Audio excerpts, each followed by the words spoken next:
everyone. So I am 36 weeks pregnant as of today, which means we are kind of entering baby watch time. I was induced with Rena at 38 and 2. So in my head, that's like the length of time that a pregnancy lasts. So I feel like this baby is only going to be cooking for another couple of weeks. Hopefully I go a little bit longer. That's the plan. But again, in my head, we're like nearing the finish line here. Let's just put it this way. If I get down on the floor for any reason, I am now at a point in this pregnancy where I better have a plan for getting back up, or else I'm going to be in trouble. So I am feeling, pretty good. Just like generally uncomfortable at this point due to my size. It's just the nature of pregnancy. These things just start getting squished in there. You just sort of run out of room at a certain point. So I'm feeling that. But other than that, I've been feeling pretty good. My heartburn, I finally got that situation figured out, so I haven't really been having that happen anymore at night. I adjusted what I'm eating close to bedtime. The insomnia, that is still with me, but I anticipate that that will just continue for the rest of my pregnancy and may even get worse because I have a lot of things to think about in the dead of night now. So that does not help things, certainly. Alice is trying to decide if he's going to bark at the neighbor pulling in the driveway. I'm hoping he chooses not to do that.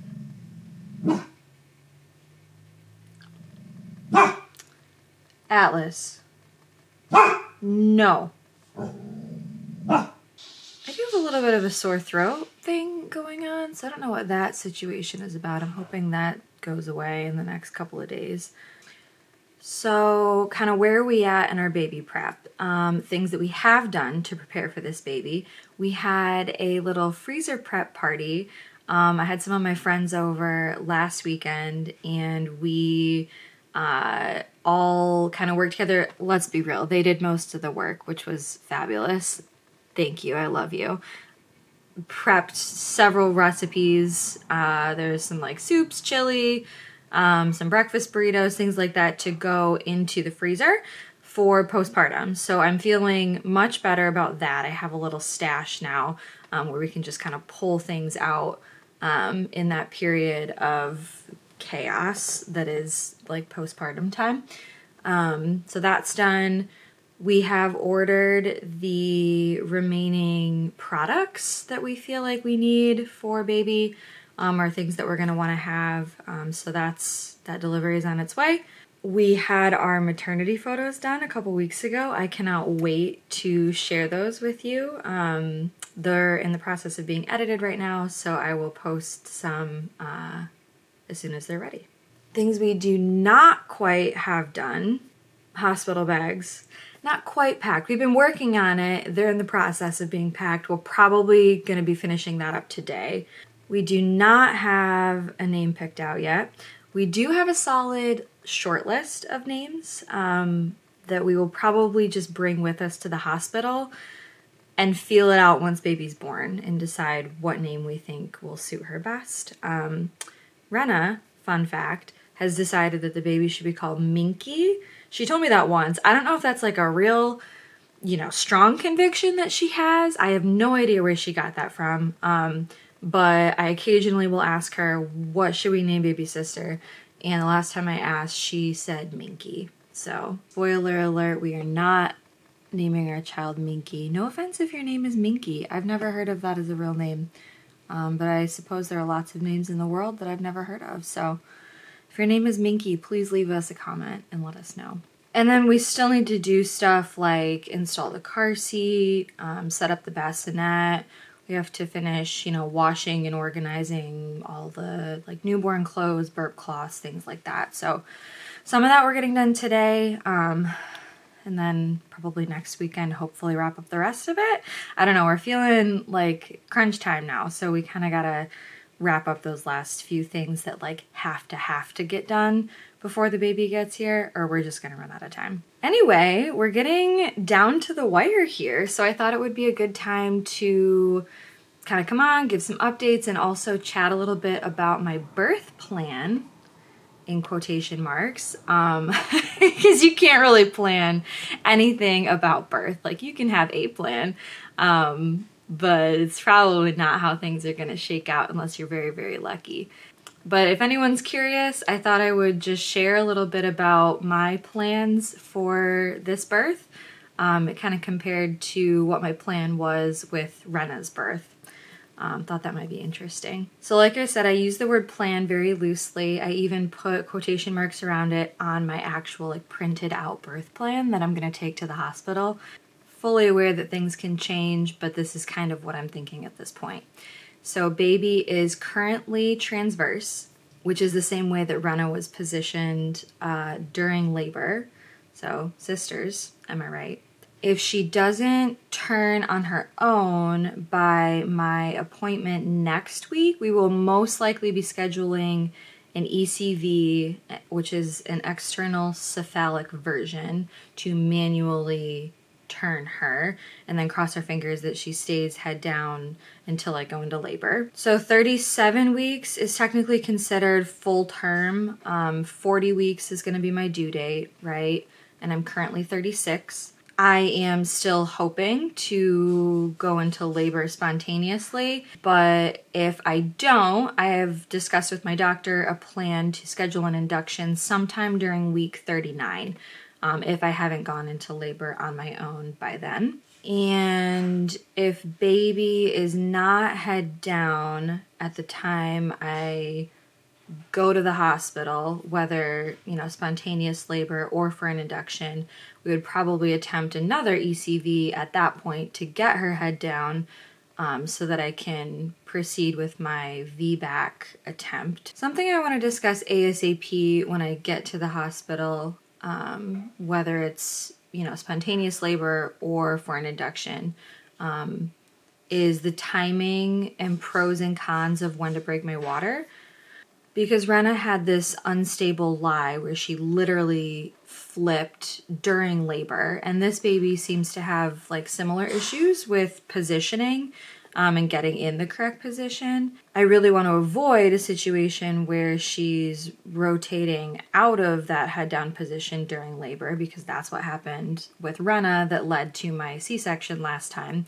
And the best way to avoid that or prevent that from happening would be, once she is head down, break my water, and then there's no, fluid for her to kind of float around in or spin around in and get out of position at that point.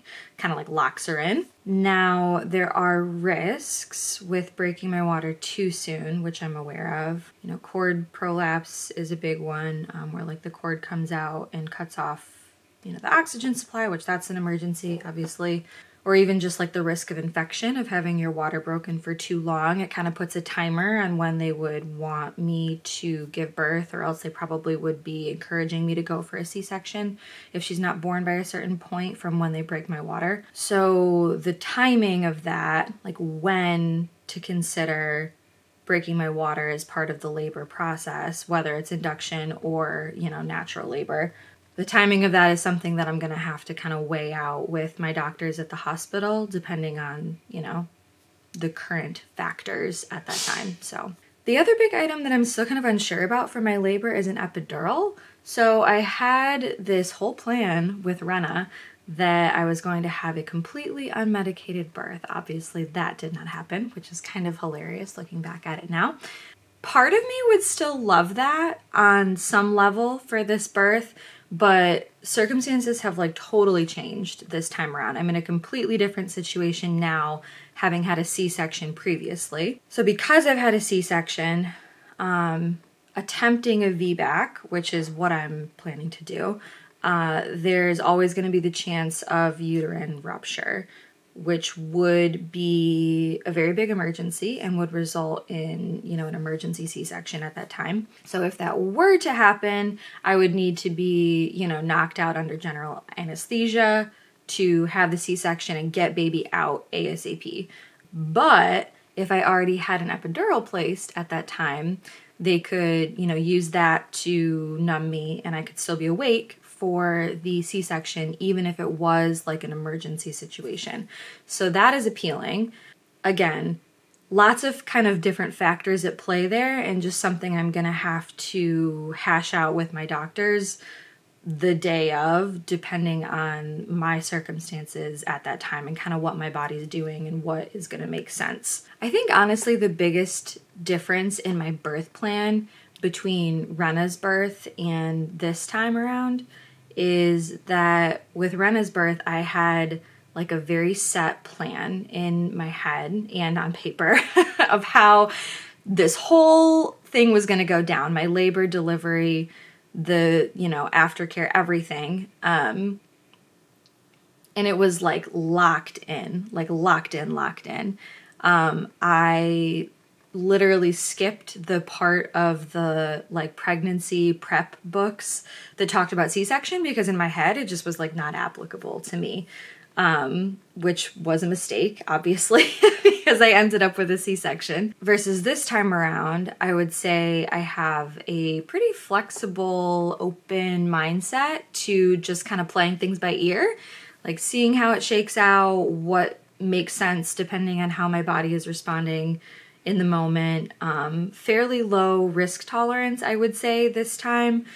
Where, you know, if something happens, the baby's heart rate dips, or something else comes up during the course of my VBAC attempt where the doctors are recommending switching gears and moving to a C-section, I'm probably gonna roll with that. I no longer have anything in my head against a C-section.